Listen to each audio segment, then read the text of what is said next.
does the perfect rep for maximal hypertrophy look like? Something we touched on earlier, a controlled eccentric, probably a pause in the bottom for a second or two, and then any velocity on the way up, but done in such a way that the target muscle is the limiting factor.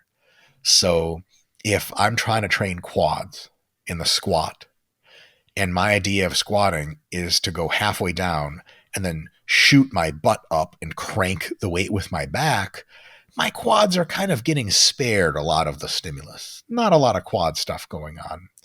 But if I go really deep and I come straight up, pushing through my heels and feet, maintaining a completely upright chest, then like my quads have to be the thing that goes. And it's especially good if, as a lifter, especially a more advanced lifter, I'm tuned in to what my quads are doing and I know they're contracting like crazy and being ripped apart by tons of tension.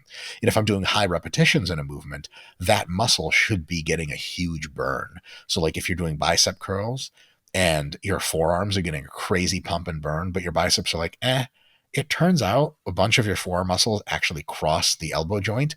They can be doing most of the flexion and your biceps aren't getting a ton of it. So that is important as well. But at least externally, it should look like you're using the muscle. And if you're going through especially a deep stretch, then every repetition starts to look really good. The next thing to ask is sets of 5 to 30 reps, but like I can do a set of 5 with a pencil. Am I getting strong or big? No.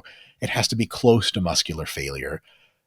Maybe 4, but more like 3, 2, 1 reps away from muscular failure or failure itself, or even going beyond failure where your body helps you lift the weight a little bit after. Those tend to be really similar in a grand context for how much hypertrophy they cause. But if you're stopping every set 10 reps in reserve, each set doesn't stimulate much muscle and you'll end up having to do way more sets and it doesn't even matter what rep range you're training at. So for example, I'm sure you've seen this at gyms all around. You'll have a guy who like, 55-year-old man who like read his phone between sets and he'll read his phone for 5 minutes. And he's just at the gym because his doctor said like, Frank, you're going to die if you don't go to the gym. And then he does like the lat pull down. I forget who I was talking to. It was, the lat pull down combo to tricep extension, not even an exercise on the pull down machine. Like, I don't know what that is. And they'll do that. And you'll think like this guy could do 80 more reps for sure. Cause that's like how easy it looks. And he'll just rack it and just go back on his phone. And he's like, what? I'm doing sets of 8 to 12, right? That's right between 5 and 30. And you're like, oh, but they have to be challenging. So there's something there that's missed. So there has to be what's called relative effort, has to be high. Grimacing, struggling. One of the easiest ways to feel that you're within the zone of training that's close enough to failure, that you're getting robust growth, is when it feels like the weight got way heavier all of a sudden. The attempt to move it faster has really slowed down and it feels perceptively like it's pushing back at you. If you're doing leg presses, you can like, woo, woo, woo, you just move that sled and you get close to failure. You're like, oh, the sled gets heavier and you're slower and you're like, what the hell? Did somebody turn the gravity up in this room? Every working set should feel like that for at least a few repetitions before you rack the weight, for you to be confident as a lifter that like, okay, that's a working set.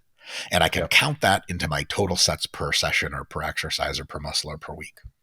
Would you say somewhere in like 10 to 15 rep range would be kind of ideal hypertrophy in like the 4 to 5 set range, or what? 5 to 30 general? 5 to 30 reps. 5 to 30 reps. That's a broad. It's a broad range. Good news. No really wrong answers. Yeah. Come on. Yeah, that's great. Come on. 10 to 15 is awesome. 5 to 30. 5 to 30. Yeah. And the funny thing is that a lot of people will pin themselves into one range and rest their entire philosophy on it. So they'll say, look, sets of 15 to 25, the burn, the pump, that's what really grows muscle. If you're doing anything heavy or ego lifting, other people will say sets of 5, sets of 6, sets of 8. That's how you build hardcore muscle. And if you're lifting lighter, you're just a wuss. And both people are wrong in the sense that they think they have found the ultimate answer, and right in the sense that they're actually both correct and that it both works. It's like asking, what's a dog? An alien comes down and goes, what is a dog? And they, for some reason, speak strangely. And you say, this is a dog. And you show them like a teacup poodle.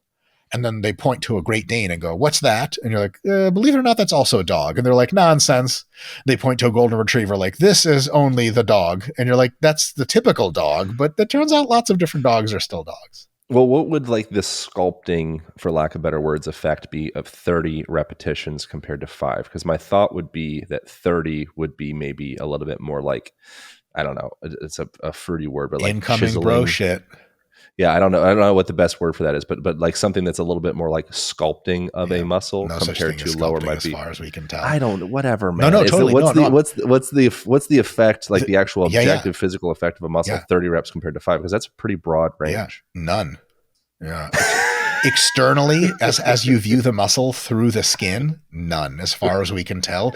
And there is not a decent theoretical rationale for such an effect. How Like, interesting. it's just like, yeah, it's just all, if you think about it,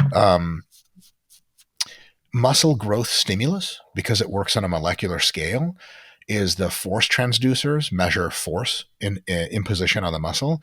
And if they measure a little bit of force, their cascade of molecules to the molecular machines that grow muscle, their cascade goes like a little bit. So it goes bing, bing, bing, from sets of 30, right?